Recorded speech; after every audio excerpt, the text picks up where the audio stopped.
people. So I think the biggest advantage of having something like Netflix on your phone is that you get to peek into world cinema. Yeah. So there is this very interesting Korean drama called Crash Landing on You. It's about this one rich heiress who basically North Korea is where there's it's like a lockdown situation at all times. I mean, it's very strict, the regime. And South Korea is people are allowed to be free.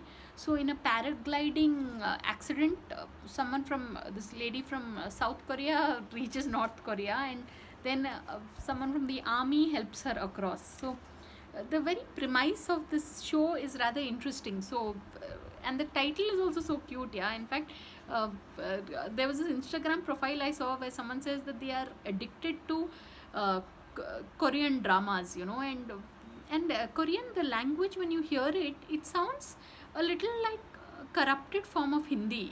It's actually very pleasant to the ears also.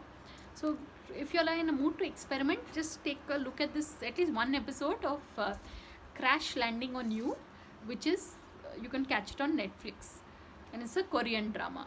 So on that note, thanks for watching, and please subscribe.